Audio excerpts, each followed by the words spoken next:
ৰাহুল গান্ধীয়ে যেতিয়া ভাৰত জোড়ো ন্যায় যাত্ৰা চলাইছিলে তাৰ নিৰাপত্তাৰ খৰচ কোনে বহন কৰিছিল?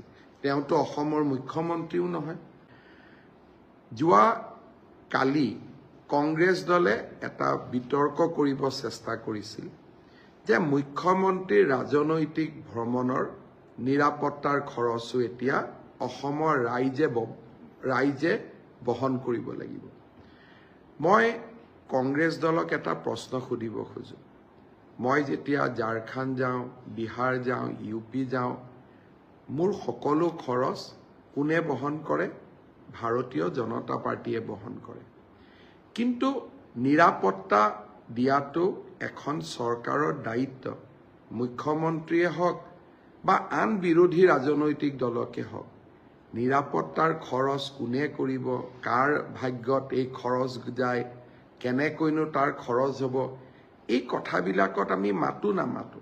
কাৰণ মোকতো নিৰাপত্তাৰ প্ৰয়োজন নাই, মানুহৰ মৰমত মই থাকোঁ। চৰকাৰে ভাবে মোক নিৰাপত্তাৰ প্ৰয়োজন আছে, চৰকাৰে দিব। নিৰাপত্তা লৈ মইতো একো কৰিব নোৱাৰোঁ। মোক কিয় নিৰাপত্তা লাগে? মইতো অকলেই থাকিব পাৰোঁ। আৰু মুখ্যমন্ত্ৰীৰ আসনখন সদায়তো মোৰ লগত নাথাকে, সদায়তো ইমান চিকিউৰিটিও মোৰ লগত নাথাকে। চিকিউৰিটি হিমন্ত বিশ্ব শৰ্মাক নিদিয়ে, চিকিউৰিটি অসমৰ মুখ্যমন্ত্ৰীজনক দিয়ে। এতিয়া মই এটা প্ৰশ্ন সুধিব খোজো। মইতো অসমৰ মুখ্যমন্ত্ৰী। যোৱা কালিলৈকে ৰাহুল গান্ধীৰ দায়িত্ব কি আছিল? সোনিয়া গান্ধীৰ দায়িত্ব কি আছিলে? মল্লিকাৰ্জুন খাৰ্গেৰ দায়িত্ব কি আছিলে? প্ৰিয়ংকা গান্ধীৰ দায়িত্ব কি আছিলে? কিন্তু তেখেতসকল অসমত আহিলে তেওঁলোকৰ নিৰাপত্তাৰ খৰচ জানো অসম চৰকাৰে বহন নকৰে? আজি কংগ্ৰেছ দলে অলপ সময়ৰ কাৰণে চিন্তা কৰক। ৰাহুল গান্ধীয়ে যেতিয়া ভাৰত জোড়ো ন্যায় যাত্ৰা চলাইছিলে তাৰ নিৰাপত্তাৰ খৰচ কোনে বহন কৰিছিল? তেওঁতো অসমৰ মুখ্যমন্ত্ৰীও নহয়। অসমৰ মুখ্যমন্ত্ৰীক নিৰাপত্তা দিয়াৰ দায়িত্ব অসম চৰকাৰে ল'ব।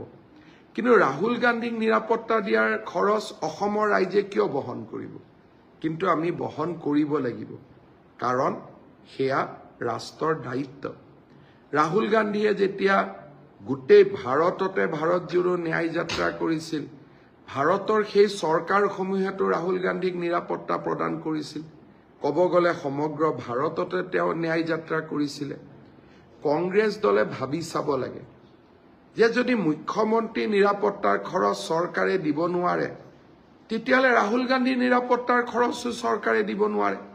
তাৰমানে অহাবাৰ ৰাহুল গান্ধী অসমত আহিলে তেখেতৰ নিৰাপত্তাৰ ক্ষেত্ৰত ব্যয় হোৱা খৰচৰ হিচাপটো আমি কি ৰাজীৱ ভৱনলৈ পঠাই দিম নেকি?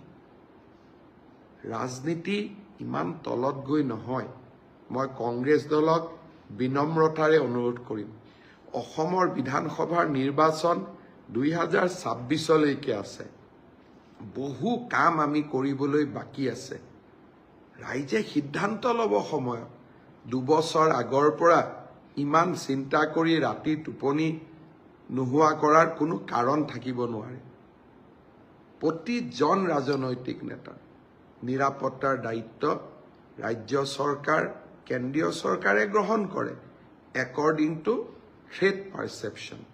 মই আশা কৰোঁ যে নিৰাপত্তা আদি বিষয়ক লৈ কংগ্ৰেছ দলে যাতে ৰাজনীতি নকৰে।